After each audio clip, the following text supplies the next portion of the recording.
We're good to go. So Sherry, you'll just keep admitting people that keep Yep. joining, and we'll just get started then? Yep. Okay. So I just want to say good morning to everybody. Thank you for joining us today. I'm Kristen Sainsbury. I'm a Senior Economic Development Officer with the City of Waterloo. And this webinar is being hosted today by the Best WR's Workforce Committee. And for those of you that may not be familiar, Best WR is the business and economic support team of Waterloo Region. It was pulled together at the beginning of the pandemic. It is comprised of municipalities and organizations throughout the region that work to support the business community to help address the challenges that were arising as a result of COVID-19. The Workforce Committee specifically has been meeting weekly, and we're charged with addressing issues for employers and employees related to the workforce, returning to work, and ensuring a safe workforce and work environment for everybody. So thank you again for joining us, and just a few housekeeping items for you before we get started. So just so you are aware, this meeting will be recorded and will become part of the public record and may be attended by media. The chat feature is being used to take questions and to address any issues. So if you have questions as we're going through, please feel free to enter those into the chat. If you wish to remain anonymous, please make sure you rename your placeholder as anonymous. All comments and information provided on this call will be reviewed and circulated to assist the Best WR Workforce Committee as we move forward. Questions about the recording specifically should be directed to the Manager of Employment and Income Support at the region, and they can be reached at 519-575-4400, extension 5665. I'm also going to note that all of you will be placed on mute as the meeting starts. We will be providing a link to the recording as well as follow-up questions to everyone who is registered for this. We hope that we'll get to all of the questions today, but if we don't, please know that you will receive those via email after the event, as well as a link to any resources that may be beneficial to you. And so without further ado, I'd like to introduce Minto Schneider. Minto is the CEO of Waterloo Region's Tourism Marketing Corporation, and she's going to moderate today's session and take it away and introduce our panelists. Thanks, Kristen. Good morning, everyone. It's great to see so many people together on the call today. I know that there's been lots of questions for Public Art in March. It's hard to believe that it's been going that long. I would be remiss if I didn't open by taking the opportunity to invite you all you restaurateurs, to join Waterloo Region United, which is a campaign that is being run by Explore Waterloo Region, which is us. There's no charge to participate, and we started the campaign we launched the campaign in mid-June in an effort to try and bring as many locals out to dine in Waterloo Region at Waterloo Region restaurants, and we're also promoting attractions. So for the first time in our existence as a destination marketing organization, we are concentrating on getting locals out. So it's a hyper local campaign. We've refunded all of our membership fees for this year. So everyone is welcome to join the campaign, and you can go to explorewaterlooregion.com and join if you're interested. We'd love to have as many as possible on. Some of you may have heard about the art fresco project. That up tomorrow. The tables will be curing next week and distributed to restaurant patios as of July 27th. So again, it's a hyper-local campaign. We're hoping to get a lot of attention to our local tourism-related businesses. So without further ado, I'd like to introduce the panel. And before I do that, I'm going to tell you that we're going to take a couple of brief statements from some of the panel members. Then we'll start a panel discussion. We have a couple of questions that we had determined were ones that had been asked a lot, so we'll address those first. And then we will be taking questions from the group that are on the call today. And so submit your questions to us and we'll deliver them to the panel. So the panel. We've got Nick Benninger from the Sparrow Group. We have Jody Palubiski from Charcoal Group, Alex Kastner from the Cambridge Mill, Bruce Miano from Public Health, Kendra Giles from AGCO, Thomas Hudassen from the bylaw enforcement, and then we have some representation from local municipalities as well to answer patio and other local municipal questions.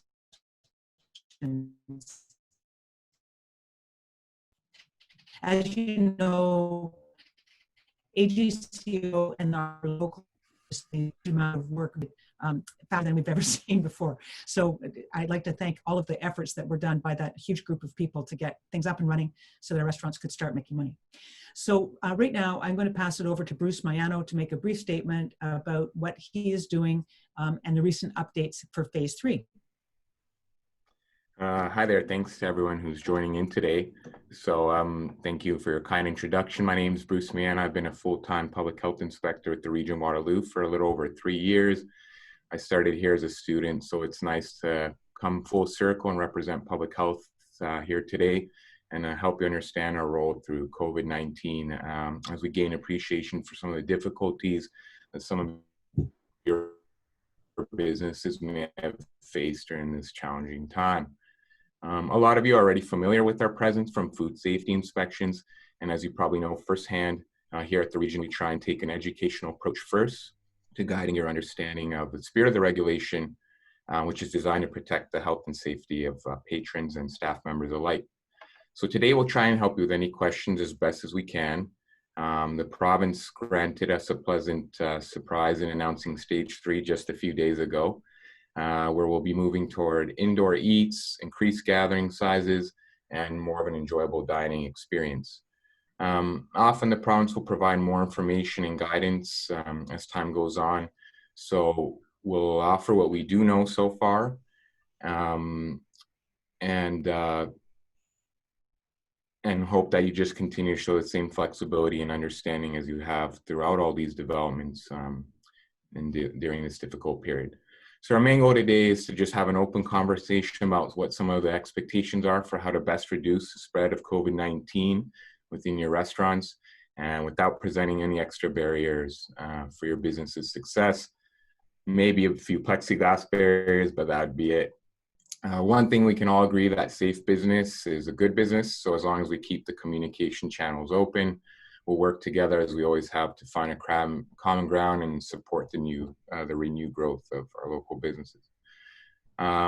So without further delay, I'd also like to introduce some of my health protection investigation manager, Chris Komorowski, and a fellow public health inspector who's also here with me on this call today, Dave Carey, who I believe some of you have had some conversation with, who both bring a lot of insight to the table as well.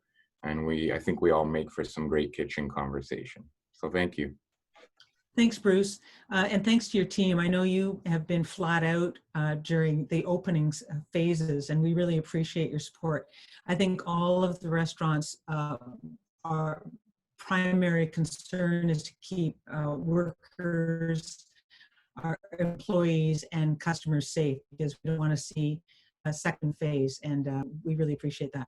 Kendra, AGCO, I'm going to pass over to you. Hi, everyone.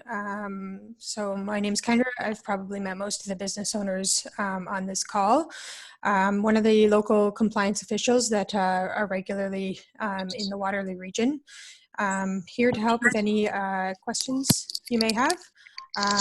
Regarding the regulation changes, there's been several in the last few months as we've tried to assist businesses. Turn that down, Maya. In staying open and getting back open again. We're also taking an educational approach. So I encourage any businesses that have any questions for us to please contact me. I'm happy to help, and we hope to see some positive steps forward in the next few months as we get through this COVID-19. Thanks, Kendra, and thanks for joining us today. It's great to have you aboard. And we know your team has been flat out as well, trying to make sure that everybody is complying and has the right licensing and making it easier for all of our partners to be able to expand their patios. Really appreciate it. Someone apparently has their children at home. The next person is Thomas Hudassen. Thomas, I'd love to hear what you have to say about bylaw enforcement, face covering bylaws. So there's going to be lots of questions about that, particularly the phase 3 openings. Over to you. Thank you, Minto. Good morning, everyone. My name is Tom. Can you hear me okay? Yes. Okay, good.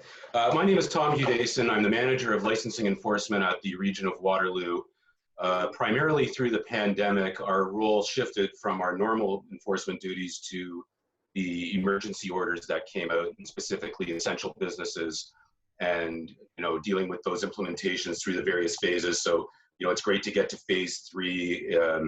Our whole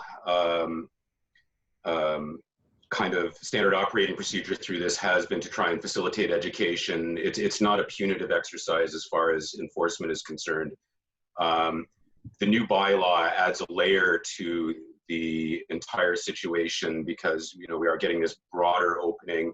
More people are going to be out and about, and we look at this as being an important step to maintaining our position in phase 3. We don't want to slide back, and we want to see people willingly come along with masks and supporting the idea that this is the type of initiative that will help us keep moving forward instead of backwards. And our whole premise will be, education, trying to make people aware and working with the business community to facilitate that. So again, if anyone ever had any questions regarding this, my contact information will be made available, and I'd be happy to talk to you. Thank you. Oh, Thomas, thank you very much. I think you are going to be getting questions. So, yeah, no doubt. Yeah. All right. We're going, thank you to everybody. We're going to from Fat Sparrow, Jody Palubiski from Charcoal Group, and Alex Kastner from the Cambridge Mill on the panel, and they may be calling a lifeline from either AGCO, Public Health, or Bylaw Enforcement to help answer some of the questions that we have. So I'll leave that option open as well. So as I said earlier, we have 3, what we would call in our business, planted questions that we determined might be the top ones that are asked. And so we'll start with that, and then we'll take questions from the audience. So the first question, and Alex, maybe I'll start with you. Discuss what's been your biggest challenge moving forward to reopening. Sure. Good morning, everyone. Thanks for including us in this. I think some of the greatest success we've had with these plans is keeping open communication and working together, recognizing that we all want to get to kind of back to whatever normal is going to look like. I think one of the biggest challenges that we've faced is navigating kind of what we refer to here as the Goldilocks zone, between finding profitability on one side and also ensuring the safety and health of the people that are here. It's really difficult in a lot of ways for us to. There are so many black and white rules out there, but there are so many things that are still kind of very unique to not only restaurants, but also types of restaurants or how they're set up, or even the structure of the restaurants themselves. So one of the challenges has been trying to figure out what precautions need to be taken in terms of an investment. Knowing that we were in phase 2 in Waterloo region for 5 weeks. I know some restaurants, and I can speak for myself as well, that we invested in patio furniture that was not pre-existing, to have kind of on our patio that we're sure will serve a great purpose. But now moving into phase 3, knowing that there are people who would prefer to kind of prefer to be inside and prefer to have a bit more protection from the rain we're seeing today. So it's really just trying to find out kind of what basket to put your and making those decisions and being willing and ready to kind of turn on a dime. From a staffing perspective, I like to think that staff were following good health and safety guidelines before, but it's really just breaking down kind of the notion or the idea of those unilateral tasks we require now, whereas before we might have one server taking care of 4 or 5 tables themselves, doing 90% of the work for that in terms of the front of house responsibility. Now we know in those times that individual might not kind of been following those health and safety guidelines before going to the table. So if they're coming back with dirty plates, or if they're coming back with someone else has to pick up that responsibility and make sure that that's happening for that table as well. And I think probably one of the one of the most interesting or one of the things that we have to do now that we didn't do before is there definitely is a level of guest education that has to take place from our perspective about things like why are we taking individuals' names for contact tracing? As of recently, why are masks a necessity? And sometimes that can result in some frustrations depending on what side of those issues that those individuals fall on. So it adds certainly another couple levels of conversation and requiring our guests to kind of, not only are we trying to get our staff to work with us, but also also our guests to understand why we're taking these precautions and why it's so important to our business to make sure that we're following the guidelines as set out by Region of Waterloo and Public Health. Yeah, thanks, Alex. I think you talked about guest education, and that's one of the big challenges for us as a marketing agency as well, because I just spent 2 days at a virtual conference with destinations from around the world, and everyone pretty much agrees that we did such a great job scaring the bejesus out of people that now our challenge is getting them to feel comfortable coming out to restaurants and attractions. So, that's one of the things we have to work on to get people out to your restaurants and to our attractions. Jody, I'm going to go to you next.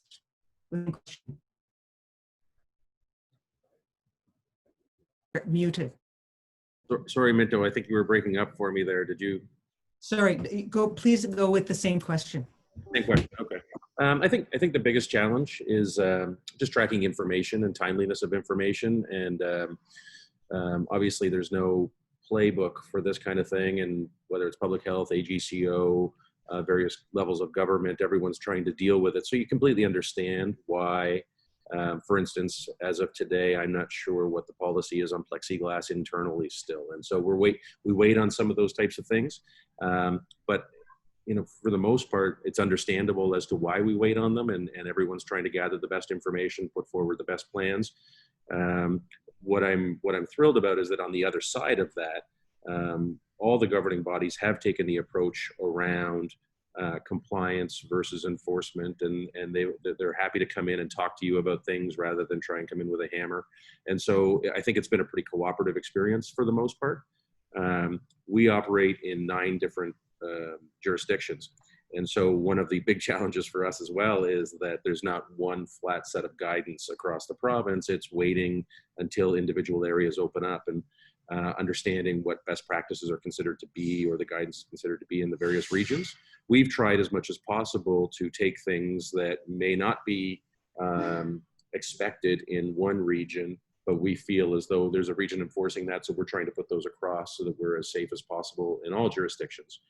For instance, visors in our kitchens, etc. So it's not expected in some jurisdictions, but we put them across the board because we think it's the best way to go. So I think just understanding, being ready any given day to pivot and be flexible and adapt to the scenarios. I think everyone's doing their best job possible. I think the expanded patios was an example to watch how the municipal governments jumped into action to try and make those happen and provide a level of flexibility.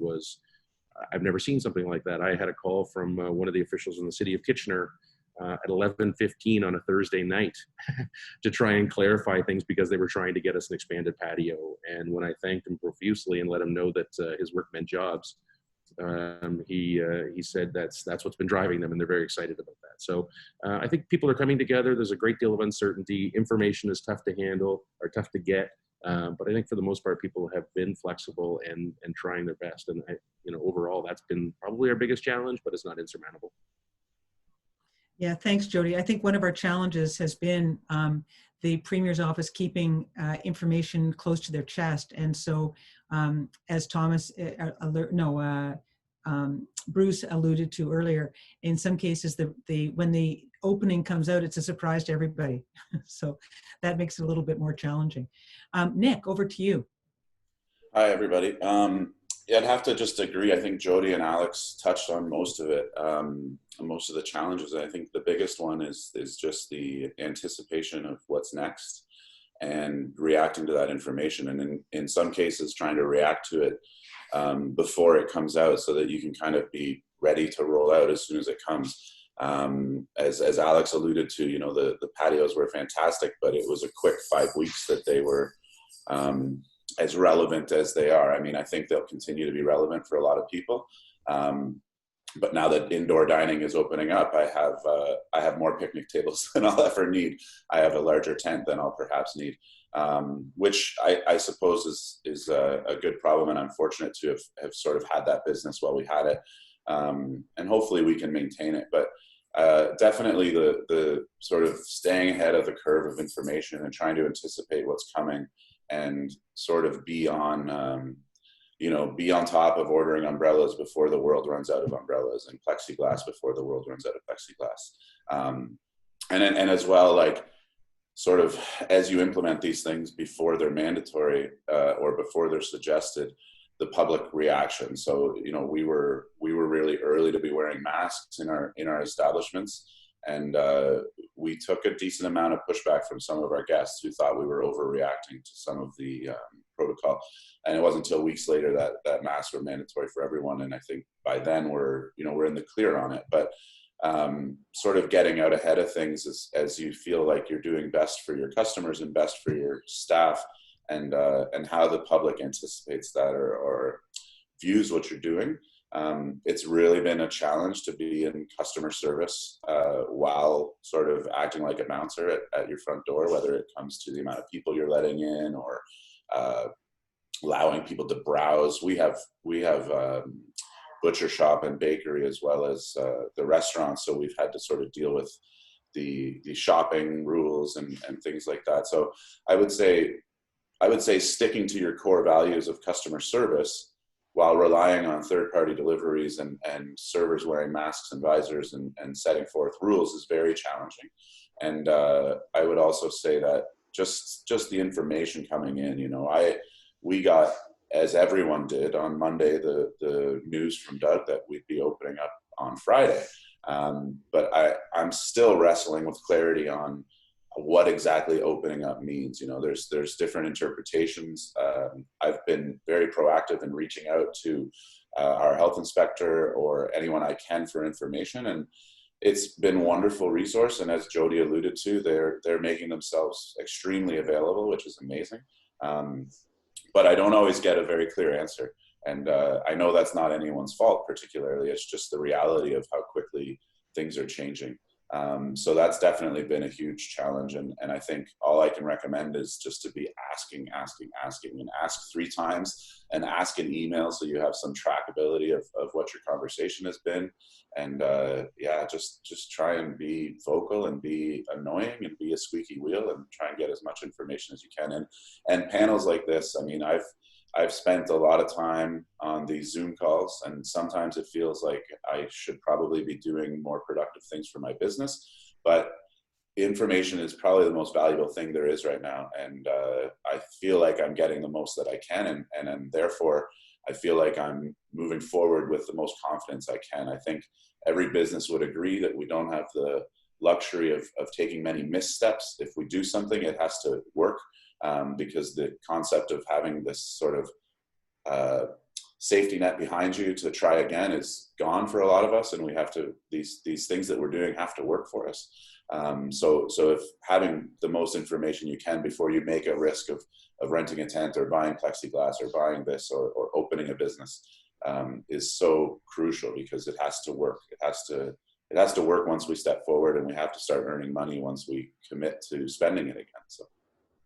Yeah, thank you, Nick. I think that's a very good point. And having, you know, I too have been on, I don't know how many go-to meetings and webinars and Zoom calls, but having an opportunity to share information live, even though it's virtual, with so many people at one time is, I think, a great opportunity. So Jody, I'm going to go to you with the second question, and that is, how are you working to make sure that your employees and customers feel safe? I think it's interesting, the term feel safe. I think that, you know, we have to do all the things we are doing to ensure that they are safe to the best of our ability and follow all the health guidelines. And then there is the actual feel safe. And so we're trying to educate them as much as possible. We're sharing all public health information possible with them. In some cases, things like the visors and masks in a culinary area get very, very hot. We're trying to educate them as to why. And actually, public health has been very helpful in that regard. And so, you know, we've been sending out as much information as possible. I feel for the team because coming back, there's all obviously the COVID elements to training when people were coming back, and as far as wearing masks, wearing visors, sanitizing debit machines, POS machines, taking information at the front door. We also began a more robust takeout program, a more robust curbside pickup with online ordering. And so there was no less than 50 new standards for our team that was coming back 3.5 weeks ago, and again, the team that are coming back this week to learn. And so it's daunting for so many of them to come back and try and take these things on and trying to turn them into habits and manage them effectively. And, you know, I've had staff that have been with us 10, 15, 20 years come in and say, my gosh, I'm so nervous about my job today on day one. And they just have to kind of get over it. One of my big concerns is a complacency curve where it becomes so kinesthetic. So it's almost like we have to preach about it every single day and remind people. So I think one of the things we can do is lead by example, keep it current, keep talking about it every single day, share positive guest feedback that we did receive about how we've been handling it. And I think, you know, educate people on, I just saw moments ago, 111 new cases in Ontario. So we're remaining in the low 100s there. It would be nice to see us cross into 98. But the fact that you do see the number of cases and the trends going in the right direction, I think is positive as well. Yeah, I think, you know, when we look to the States and see what's gone on there since Independence Day, one of the things that I heard was Corpus Christi had been touted as one of the areas that had virtually no infections prior to Independence Day. And as a result, it was inundated for the July 4th long weekend, and now it's a hotspot. So we want to make sure that we don't become that hotspot. And I think that we speak for, you know, all of our neighbors feel the same way. Alex, I'm going to go to you with the same question. Thank you. I think that was actually, you know, it's a great comment. And I think that the notion of feeling safe, you know, anytime that we've dealt with hospitality before, kind of, we always talk to the servers about every table becomes an individual entity. And really we cater to the specific needs of that table, you know, what they require, whether it's dietary restrictions or the experience they're looking to have. And one of the shifts that we found, and one of the things that I think we've really put an emphasis on with our staff is looking at the greater good. You will occasionally have, you know, a table who may not have the same kind of trepidation about dining out or dining on a patio, who may not be maintaining physical distancing or may not understand the need for a mask. Whereas before that, you know, those kind of personal choices may not impact the overall experience. Now we recognize that we are only as safe as every table is.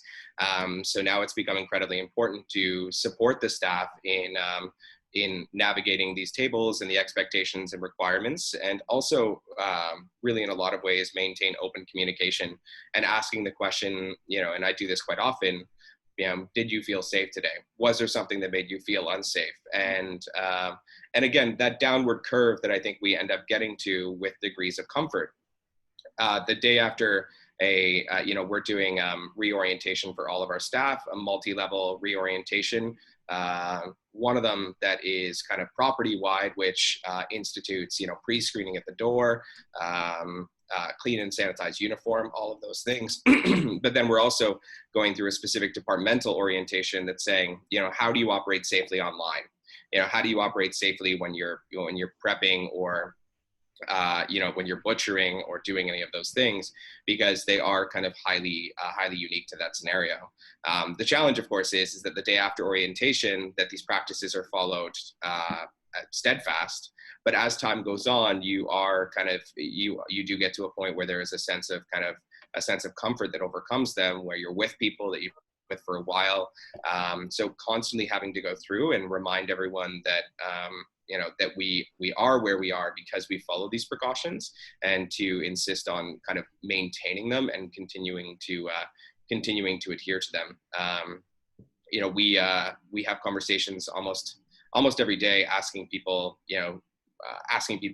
their thoughts, their opinions, and recognizing really, not that this didn't exist before, but recognizing that this is uncharted ground for a lot of us. Whereas, as opposed to before, where, you might have a new line cook or a new server who said, well, I've never done this before. The reality is, at least I hope, none of us have done this before. So we're really navigating through this and saying, I don't have all the answers, but I'm, and at this point, the more insight and the more kind of communication we can have with those people who are located on the front lines, who are experiencing things that are unique to their position, are unique to their section, becomes incredibly important. So I think that that's one of the things that we've tried to do is again, maintain open communication and really approach a lot of those conversations with prefacing with a simple, I don't know everything. So you tell me. It's like, oh, well, a table had a young child at it, and the child was up and running around, and this is normally something that we wouldn't approach with any degree of correction, but now it's kind of like, well, we do really need these standards and these parameters to be held strong.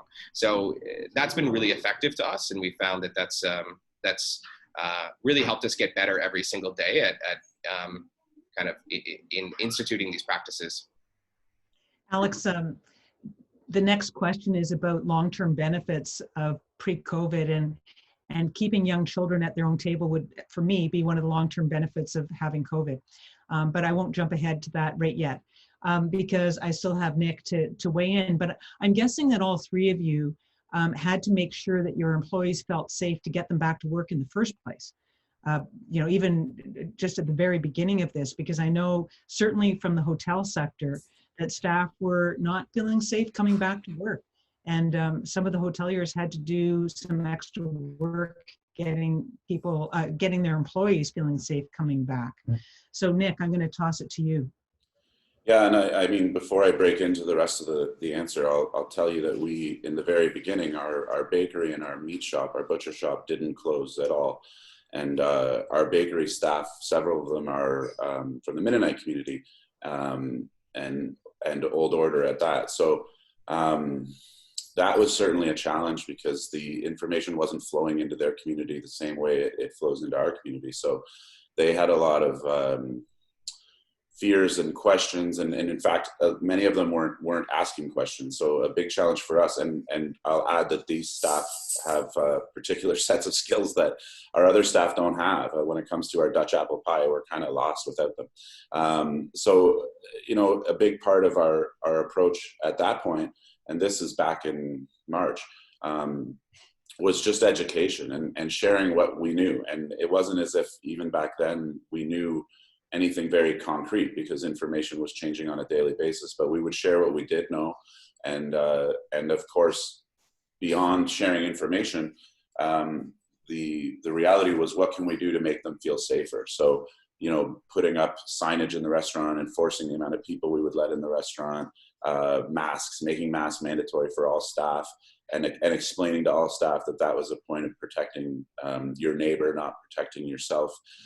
So education, for our staff, on the level of our Mennonite community, but then on a greater scale, I mean, everybody is in the same boat of misinformation or a lack of information, especially when they're getting most of it via social media. So, sharing information like crazy, sending out an awful lot of really long emails to all staff, and really leaning on our management in each division to make sure that this information was being shared in an effective way that everyone walked away with feeling good about. So that was certainly key in making staff feel safe. And not all staff had to be, as we know, not everybody takes this the same way. So there was other areas where there were staff that just really weren't scared at all. And that led to its own set of problems, that like, you're not behaving the way we need you to behave. So, you know, if it was a matter of educating staff on the real fears, or at least my concerns as the business leader, which therefore become your concerns as the employee. And then on the other side of that, the staff who just weren't getting the right information and were sort of scared of everything. So that was really key in getting our staff back. And then of course the follow-up of just providing a safe workforce. So whether it was masks or sanitizer or the policies that we would roll out that would therefore make them feel like, oh, okay, like we as a company are doing the right thing. So that sort of talks a little bit about how we made our staff feel safe. And that was certainly in the early days.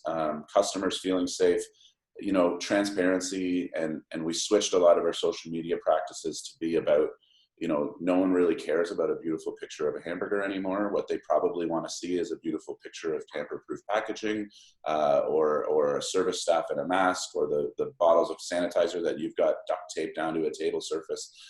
Those became the sort of ways to lure a customer. And I think it'll be that way for quite a while, that we'll see a lot less pictures of cocktails and drinks on the internet, and a bit of a blend of, hey, here's our food safety policies, here's our health and safety policies, and you can trust us because of these are the things we do, which is a lot less sexy than it used to be. But I think it's the way that you're going to win people over, and it certainly is for me. I know in the first month or two of lockdown, I wasn't gonna eat anywhere. I wasn't ordering takeout from anywhere, because I thought, you know, I know what we're doing in our kitchens and how hard it is to pull it off, and how hard it is to stick to every single new rule that we've got. And I'm just not sure that, you know, Johnny at McDonald's or wherever is following those types of protocols. So it wasn't until I started to see those businesses start to advertise their safety protocols that I started to feel comfortable about going out again. So I think transparency and really bragging about your steps is a huge thing. And in maintaining that, we have had to, and I'm sure everyone is, we're having a training session for all staff coming back. So no one's allowed to return to work until they've completed a rather lengthy staff meeting. Like at first was one big staff meeting, and since then has become multiple sort of mini training sessions for all staff returning. And that's been a challenge, because the first wave of staff that returned, we did it in one big group. We sat everybody down at each division and sort of a mixture of scared the crap out of them and educated them on what we have to do to go forward, and how it's not just about personal safety, it's about business security and sustainability. And as I've mentioned before, this period of going forward and opening patios and opening dining rooms presented a new set of risks from a business point of view, where we were now making ourselves vulnerable to spending again. And if the return wasn't there on the income, then it would obviously be a non-sustainable situation.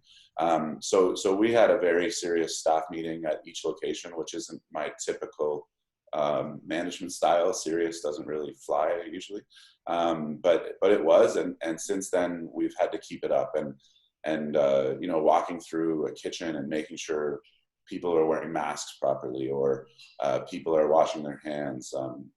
One thing that we'll be implementing very shortly, that a good friend of mine at Morty's in Waterloo suggested, is a swear jar in your businesses. So a swear jar for keeping servers and cooks from catching each other. Hey, you just grabbed your cell phone and you know, now you got to go wash your hands, or you know, you didn't clean the contact surfaces yet. Those people just came and left, and you haven't cleaned the door yet. So getting the staff to police each other in a sort of fun way, and having a swear jar that collects money, and then we'll figure out a charity to donate that to. But I thought that was a wonderful idea. And then I've been patrolling social media, seeing what other businesses are doing, and I've empowered all my staff to do the same. I've said, please, like, if you're out at a restaurant, if you are on social media, if you're anywhere and you see something that they've done that is wonderful, bring that to us. Bring that to us so we can implement it at our own place. And if you've seen something that's terrifying and scary and made you never want to return, do the same thing. Bring it to our attention, so that this can be part of our constant communication to staff and our updating of rules. And I think including them in the process of sort of mining for information has been a good step, because they're all sort of owning the concept of of employee safety and customer safety. And so far for us, it's been great. I'm super proud of our staff and everything they've accomplished and everything they've been willing to do. And yeah, it's tough, but it's doable. So. Thanks, Nick. I think bragging about safety measures on social media in particular is one of the best things we can do. And if any of you are doing that, tag us at hashtag WR United, and we'll make sure that we get that out as well to try and make sure people feel comfortable going out to your restaurants. Just something that you were talking about crowded places, and I'm not sure what made me think of that, but I used to have a hard time when we would be looking for photos or images of the region to promote Waterloo region, and there'd be places that looked like the picture was taken, there was not a soul in the picture. And I'd say, okay, we can't use that. It looks like there was just a bomb scare. Now, those are the pictures that we're looking for. Okay, not necessarily with nobody in them, but we're looking for pictures that aren't quite as crowded as they used to be, because that's not correct.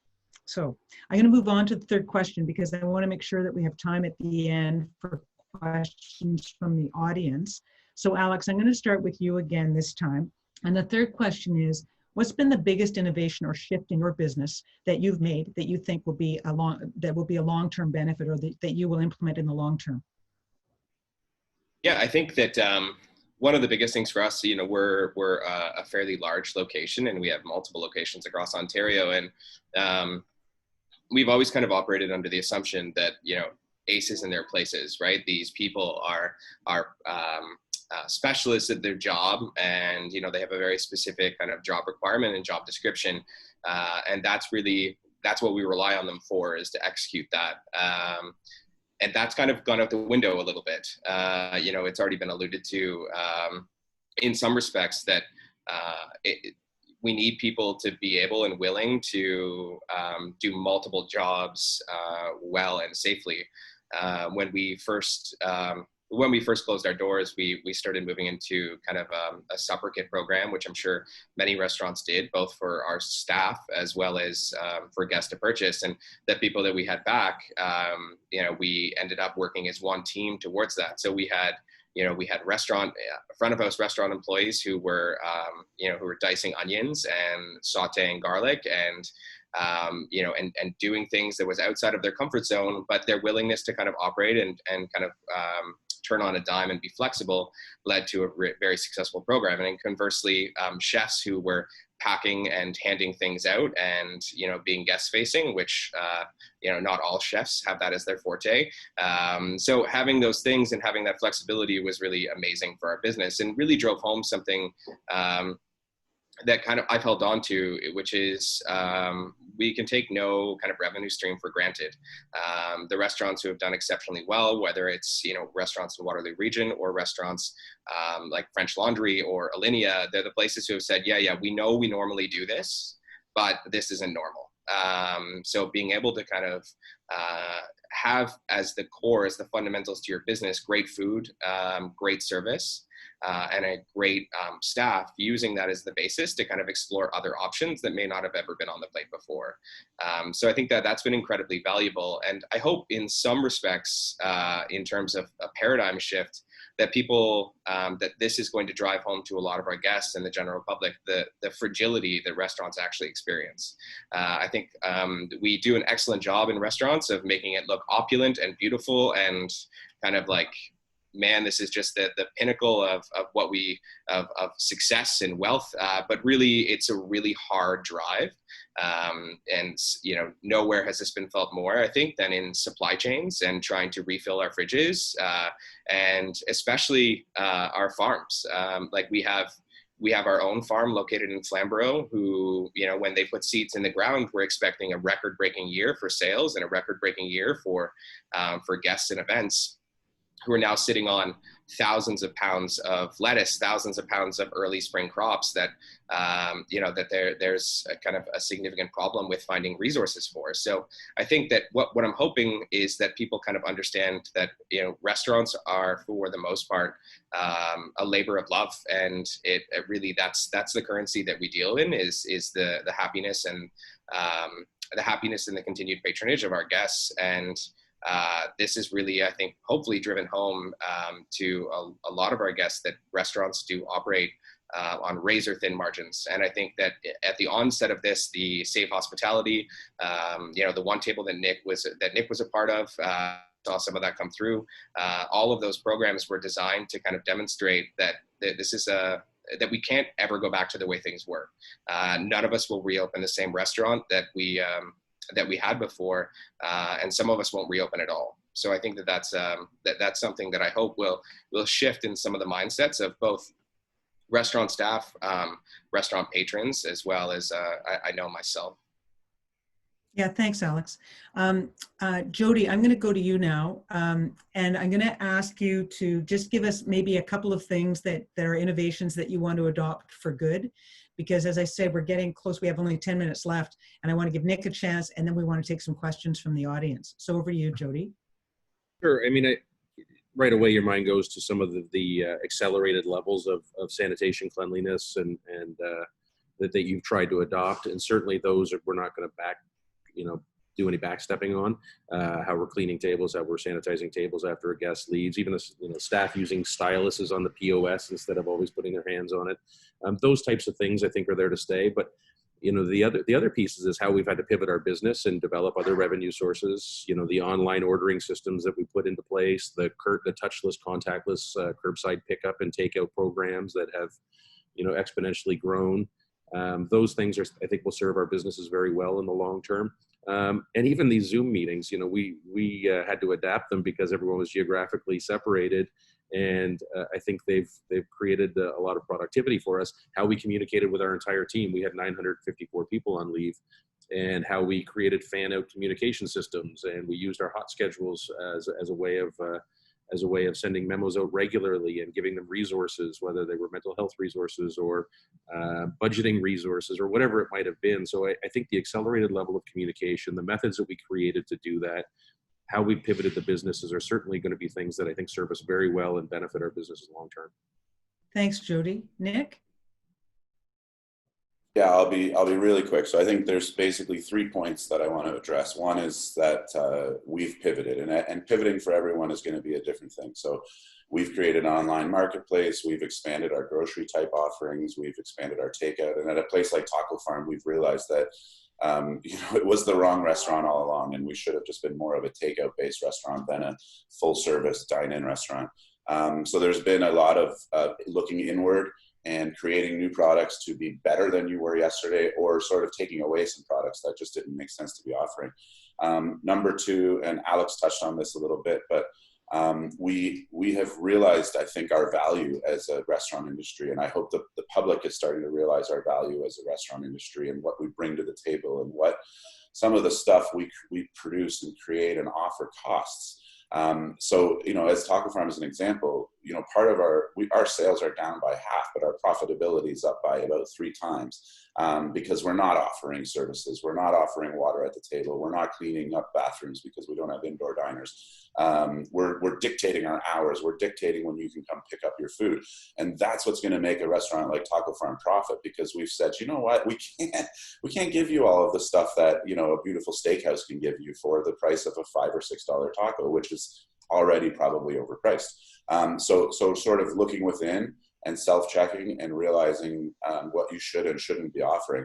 And then the third thing that's been extremely valuable for us, especially in a place like the Stone Crock, where we took it over about 2 years ago, have all these lovely intentions for change and morphing the business into the future, but we also have about $1 million in liability of staff that have been there for 40 years or so. And proposing change to staff that have been somewhere for 40 years is about as difficult as it gets.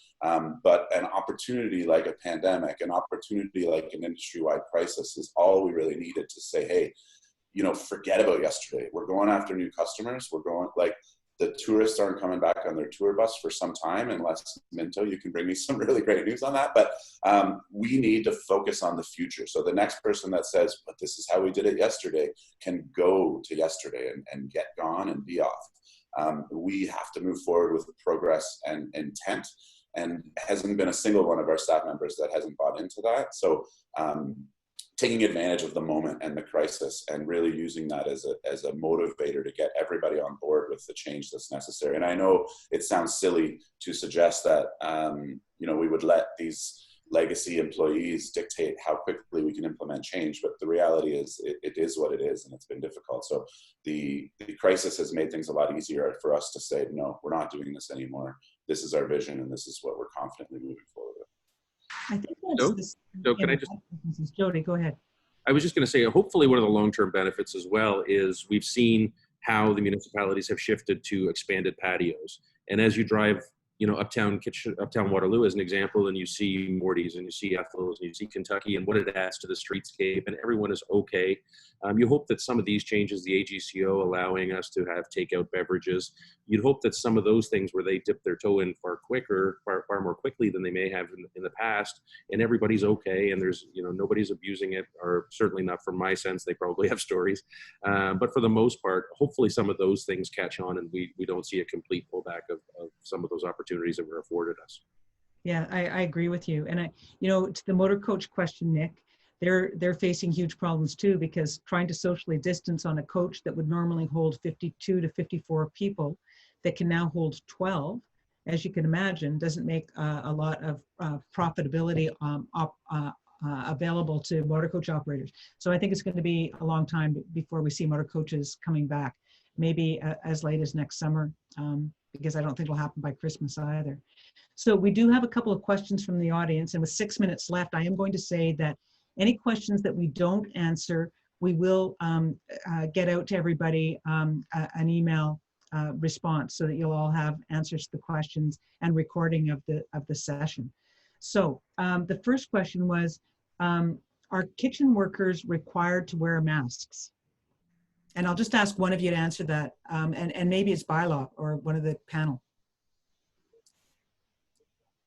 My understanding is that if your team members are working within proximity of the social spacing requirements with under 2 meters regularly, that they're expected to wear a mask. In our culinary department, we have them wearing a mask and a visor because quite often they are working together for extended periods of time. So, the questions for us were, how close are they and how long are they in that proximity? And over a period of a long shift, they're going to be, within 6 feet for periods longer than 15 minutes at a time. So we have them wearing masks and visors. Thomas, were you going to jump in on that one? Yeah, sorry. It's not a requirement of the bylaw. The bylaw differentiates between public areas and employee-only areas in a business. So individual workplaces have to comply with other pieces like the schedules and the regulations to open, plus any Ministry of Labor requirements. So we leave that up to the individual business to decide how they're going to do that and what policies they're going to put in place, even for the public areas in that sense. Can I just add really quickly too, though, that I think for a restaurant, if it's not really about what is forced, it's about what you want your customers to see. Like I didn't wait for masks to be mandatory to have my staff wearing masks because I wanted everybody walking in the door to go, holy shit, they're taking extra steps. So, I mean, it's a personal decision for your business, but we have always gone above and beyond when it comes to food safety. So I believe we should be doing the same now. It shouldn't be the region telling us what to do. It should be, hey, this is what I think should be happening. So we've been doing it. Yeah, Nick, I think part of that is all about perception, and what people think when they come to your premises. And if that helps them feel safe, all the better. Next question. Is there a bylaw order that requires businesses to collect names and emails of all patrons? And maybe, Bruce, I'll ask you that one. Well, there's not an express bylaw order in place. It is a part of our overall recommendations. So when we ask a restaurant to do that, it's the totality of the precautions. And I think now as things open up, we have to keep fighting the good fight. And with the gathering sizes increased, there's going to be more likelihood that people stray a little bit from their social bubble. So the only way that we might have some sort of trace of that, and with dining being a high-risk activity, in case we need to do contact tracing later, is to have at least a number, a name and a number for that particular group on that given day. so that we can follow up and just make sure that we're able to protect anyone else who may have been in the immediate vicinity. So it's definitely a strong recommendation, but I don't think it's built into the bylaw. And I think Okay. similar, just speaking on that as well, Minto, I think for us, similar to Nick's comment, we understand there might not be a direct order for these things to take place, but for us, going back to the comment about the greater good, for us, it's asking the guests and the customers that are coming in, you know, what willingness, what compromise are they willing to make to ensure the overall safety and health of the guests that are there. We hope that those names and phone numbers or emails will never have to be used, and in a perfect world that's the case, but we do realize that even from a precautionary standpoint, things like the masks, if there is something that takes place or there does need to be contact tracing that takes place, even if masks are not mandatory in the kitchen, or even if masks are not mandatory in the back of house and not shared spaces, if we do find out that there has been someone who has exhibited symptoms of COVID-19, we know that even before that took place, we were implementing those safety procedures and those precautions so that we can approach that with a bit more of a degree of, hey, good thing we did that. Good thing we got that name. Good thing we got that phone number, because now we can actually act in the interest of public health and help that overall tracing procedure take place.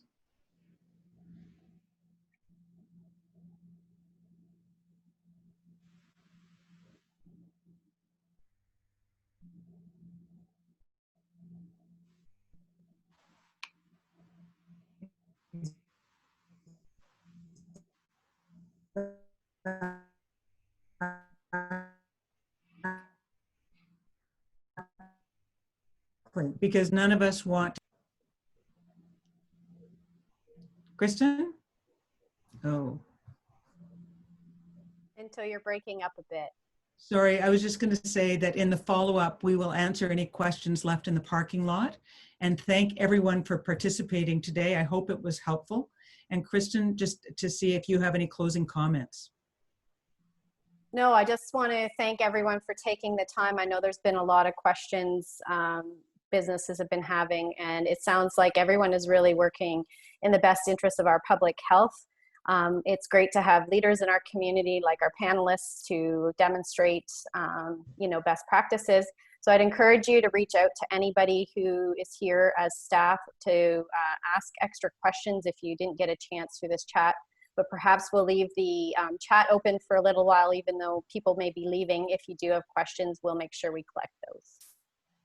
Thank you, and thanks everyone for participating. Sorry for the temporary freeze.